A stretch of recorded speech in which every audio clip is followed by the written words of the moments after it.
I launched this YouTube channel a year ago based on my free web app, The Building Blocks of Rock, at guitarviz.com. A lot of you started asking for a mobile app with sound. So I stopped making videos and started working on the app. It's taken a while, but it's almost done. Here's a sneak preview. First, a few quick notes. Most of what you'll see and hear in this video is coming right off of my phone.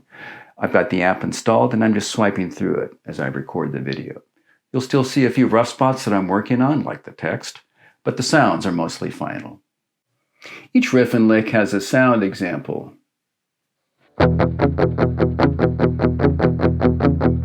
That I try to play in the style of the first song in the list, Long Cool Woman in a Black Dress. Bring It On Home.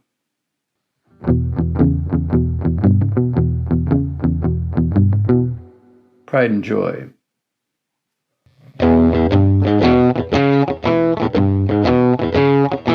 Now, if you listen carefully, you might hear a few small details missing from my renditions, like Stevie Ray hitting the open top strings in between each note in this shape.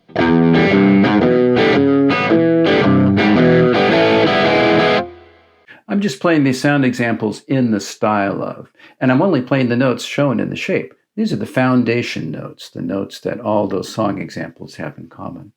Like the second song there, Give Me 3 Steps. Quick riff over the E chord in the verse.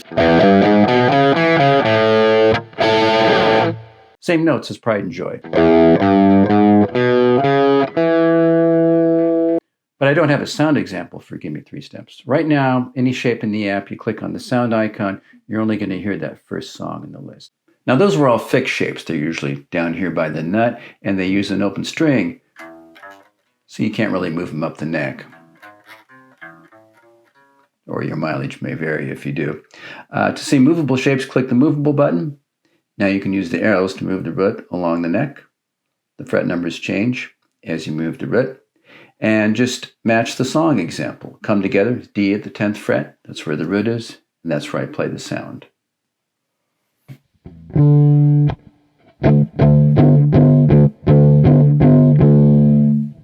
I start each sound file by playing the root note to help establish tonality.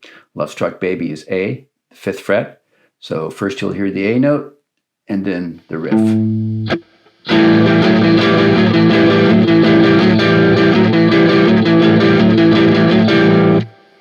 He's barring the bottom 3 strings, lets him get that flat 7th note there on the 4th string without having to stretch for it on the 5th string like in some other shapes. Click any shape to view in color. It shows you pitch. Here's some more riffs.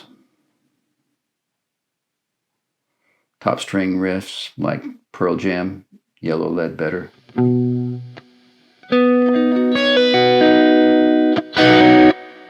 Just barring the top 2 strings and doing a little hammer-on pull-off on the 1st string with your 4th finger. When you see 2 roots in a shape, that just means it's being moved up or down the neck. The same riff is being used in a couple different places. John Fogerty uses this riff in Bad Moon Rising, first over the B chord at the 7th fret, then the A chord at the 5th fret. So when I play the sound, I play the B and A, and then the riff in both places.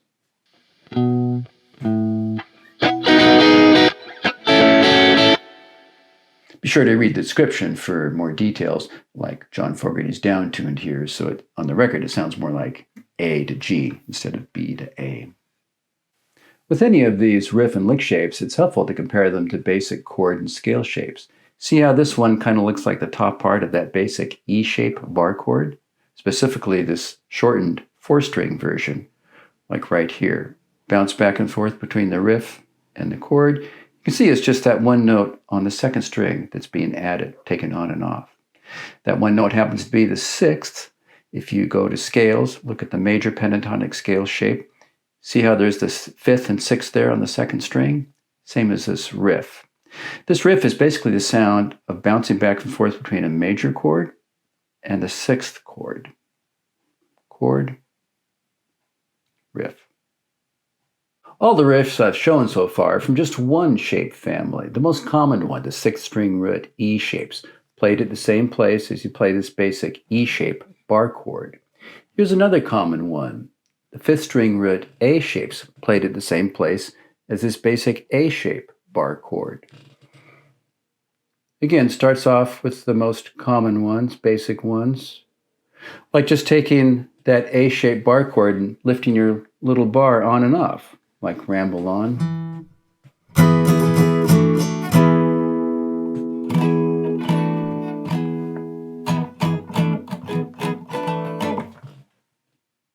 Some more.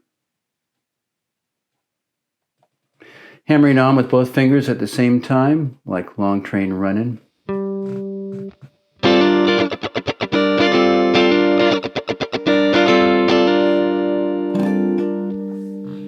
This riff more related to the underlying minor chord shape. Like this next one. End of the intro and Sounds of Silence. See how it's related to the underlying minor chord? You're just taking that note on the 2nd string, barring the top 2 strings, and moving that 2nd finger on and off the 2nd string. Here are some fixed shape riffs you can use with an open A chord. Again, starts off with the most common. If you want to see some of the more interesting ones, just scroll backwards. Like this guy right here, Band on the Run.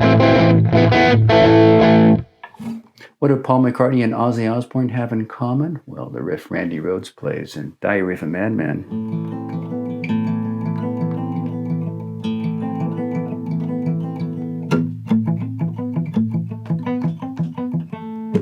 Here are some licks, lead guitar type things you might hear in solos or in fills. Again, starting with some of the basic stuff, like these basic bends in open E position.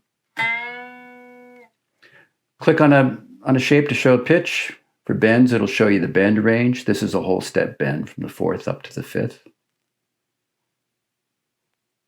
Here's a pull-off to the open 3rd string. Again, each lick has a sound example tied to the first song. Voodoo Child. End of the solo in All My Loving. Some of the fills in Green River. And a little bar beforehand with the 3rd finger. Hammer on with the 1st finger.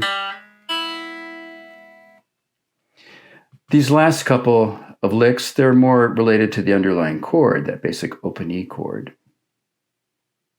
See how it's just a hammer on to the top part of that E chord from the open 3rd string, versus the first couple bends more about the minor pentatonic scale. Here's some movable licks, like starting with these basic bends, Light My Fire.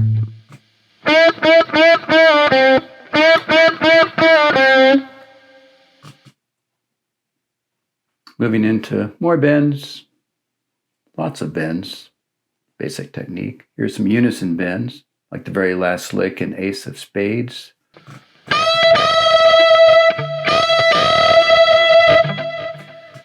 You can see you're bending the pitch of the 2nd string up to match the pitch on the 1st string, which is the root.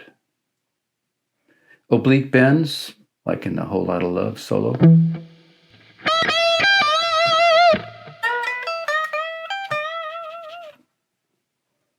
Or the start of the solo in Walk.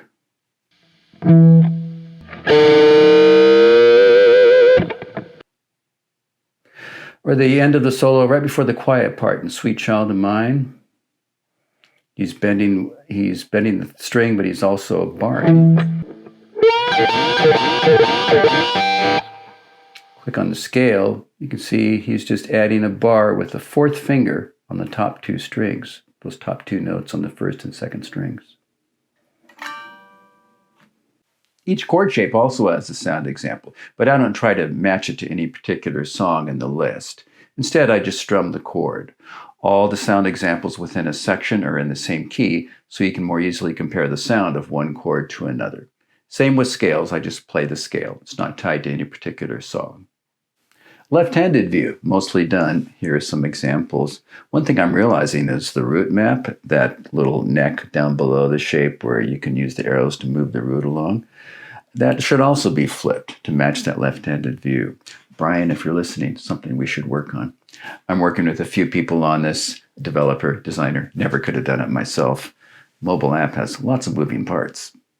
I'm hoping to have this up on the App Store soon. Still thinking it's going to be a one-time purchase, maybe $10. No subscriptions, no ads. I don't like dealing with that stuff. Keep it simple.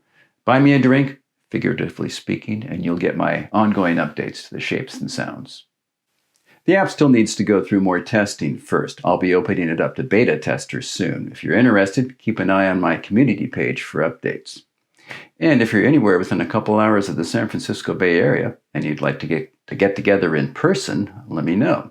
I've always thought you can learn a lot by looking over someone's shoulder as they try to use whatever it is that you've built. Just shoot me an email at the top of my at the email address at the top of my channel page. All right, thanks again for your support and your patience. I'll get back to making videos soon when this is all done.